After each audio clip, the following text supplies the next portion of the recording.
Welcome to my channel.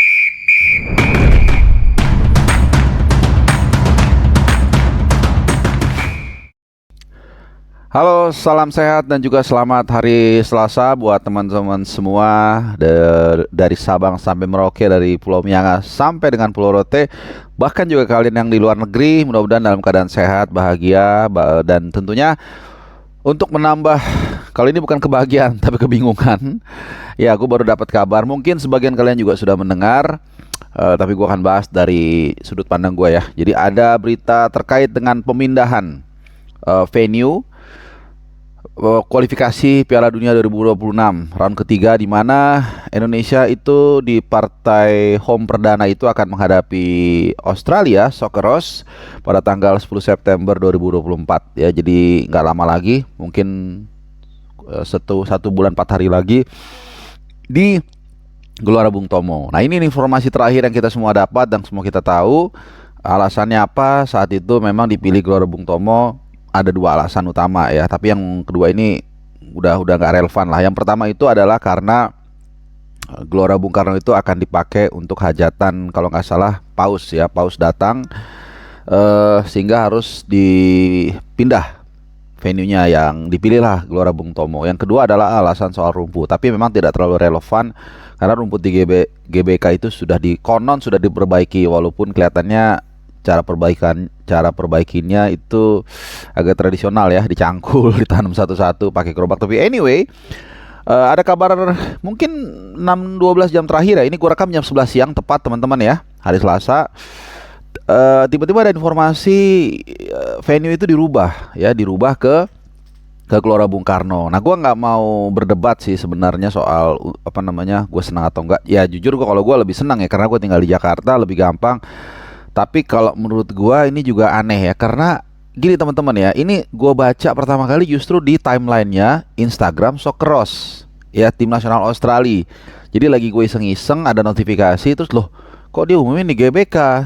Awalnya gua mikir ini kok ngaco mulu sih ini, timnas Australia udah kemarin mau bajak Matt Baker, sekarang juga bilang ini GBK. Terus gua cek and recheck, kemudian juga ada sebuah forum di mana di situ ada salah satu anggota PSSI, dan ternyata memang confirm ya, ini dipindah ke Gelora Bung Karno. Nah, ini menarik ya teman-teman ya, karena apa sih kerjanya media PSSI ini gitu loh. Mereka punya website, mereka punya sources yang ya relatif besar lah ya, tapi kemudian kalau kita atau teman-teman cek di website PSSI itu malah update terakhir itu adalah Arema FC juara Piala Presiden. Mungkin nanti gua screenshot ke kalian ya. Ini berita tanggal 2-3 hari lalu mungkin ya. 3 hari lalu ya, pokoknya pas Arema juara lah. Dan itu belum ada perubahan sama sekali. Padahal pasti perubahan venue itu pasti melibatkan federasi, nggak mungkin kita tuan rumah ya, kemudian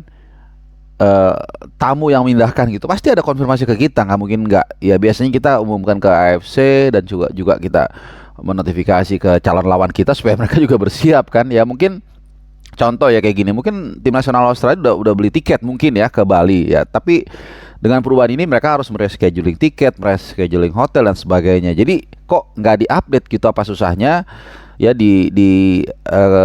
konsolidasikan ke tim media untuk diupdate atau diupload di website resmi mereka gitu loh. Jadi ini sih satu. Yang kedua adalah tentu juga kalau kita lihat ini motivasinya adalah finance. Gue sih nggak bilang salah juga, tapi agak sedikit kritik ya. Dalam arti begini, memang PSSI atau federasi ini berusaha juga untuk mencari dana semaksimal mungkin, which is gue nggak bisa menyalahkan ya, karena nggak ada di dunia ya, mau entitas apapun, bahkan entitas religius sekalipun, itu membutuhkan dana untuk menggerakkan organisasi ya. Dan semakin besar organisasinya, semakin baik prestasinya, ya wajar kalau mereka butuh dana untuk pengembangan. Jadi wajar aja. Cuman memang agak sedikit kalau kritikan gua, jadi agak kurang mengindonesia tim ini. Artinya ya, Indonesia itu kan bukan hanya Jakarta ya, ada Surabaya, ada Semarang, ada Palembang, ada Medan, ada Kalimantan, Sulawesi dan seterusnya ya.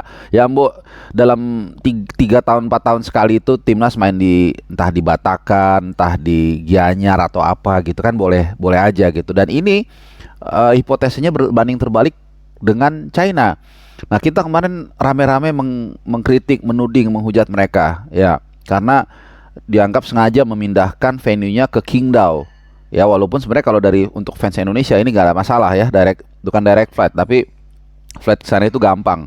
Ya, yang 10 jam itu ada. Cuman kita kemudian berpikir, oh mereka sengaja nih memindahkan venue-nya yang jauh supaya tim nasional kecapean, fans juga mungkin minim di sana, orang Indonesia nggak terlalu banyak dan sebagainya.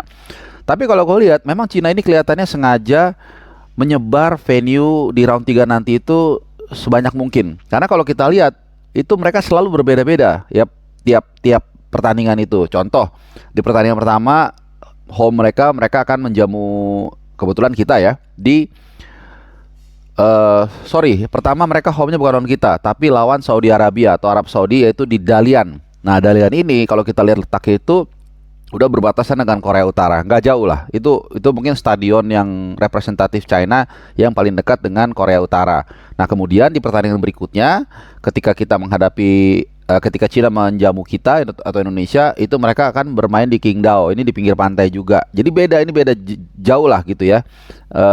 Dan stadionnya bagus, tapi ya gue udah coba riset, udah coba lihat juga, dan ini menjadi markas salah satu klub di China Super League gitu loh. Jadi kalau kita itu berpaku di Gelora Bung Karno, karena which is gue yakin alasannya adalah memaksimalkan kapasitas untuk mengeruk semaksimal untung. Mungkin bahasanya jangan mengeruk ya, untuk mengenerate keuntungan semaksimal mungkin. Tapi memang mengorbankan kemerataan ya, bahwa Indonesia ini luas ya, bukan hanya Jakarta. Apalagi kemarin sebenarnya GBT menurut gue nih ya, menurut gue itu punya alasan yang cukup bisa diterima lah. Artinya lapangannya bagus, kemudian stadion kapasitasnya juga kalau nggak salah kurang lebih 50.000, lumayan besar lah gitu ya. Dan akses ke sana juga nggak susah ya. Surabaya itu kota kedua terbesar di Indonesia lah gitu, dan memenuhi syarat-syarat ya, memang yang harus digariskan oleh AFC ya. Jadi nggak boleh harus ada bandara internasional, dan lokasinya dari bandara tersebut kalau jalan darat itu nggak lebih dari 3 jam dan seterusnya. Jadi ya inilah fenomena ya. Jadi PSSI juga mungkin ingin mencoba untuk memaksimalkan keuntungan dari penonton, dan logikanya kalau penonton banyak, e-board juga lebih laku dan seterusnya gitu ya. Jadi nanti akan dimainkan. Nah, cuman gini, sedikit ku tambahkan di timeline Socceroos itu, dia mencatatkan. Jadi kalau teman-teman mungkin ngecek timeline Socceroos, dia memang menampilkan venue-nya GBK, dan di sumber resmi AFC itu juga sudah berubah ya, sudah berubah menjadi GBK. Jadi sudah confirm. Jadi dari informasi terakhir itu kick off-nya masih jam 7 malam. Tanggal 10 September kita akan menghadapi Australia di Gelora Bung Karno jam 19.00 waktu Indonesia Barat atau jam 7 malam. Nah, ini mungkin sedikit update dari gua ya, mungkin penting gak penting, tapi gua rasa penting juga ya. Dan buat gue sendiri, kalau memang nanti semuanya lancar, jadi nggak buru-buru, nggak kerasa kerusuk ya, karena dari 5 September kita selesai menghadapi Arab Saudi.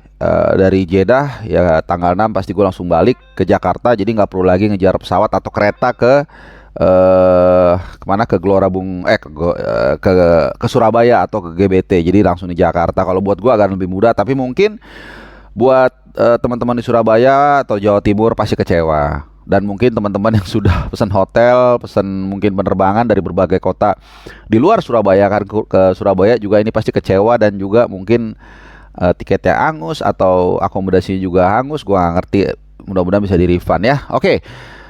Itu kira-kira update terkait dengan pemindahan venue ya, pertandingan Indonesia menghadapi Australia di babak ketiga kualifikasi Piala 2026 yang tadinya di GBT jadi kembali ke back to laptop ke GBK. Oke, terima kasih buat kalian. Semoga hari kalian menyenangkan dan selamat beraktivitas. Dadah.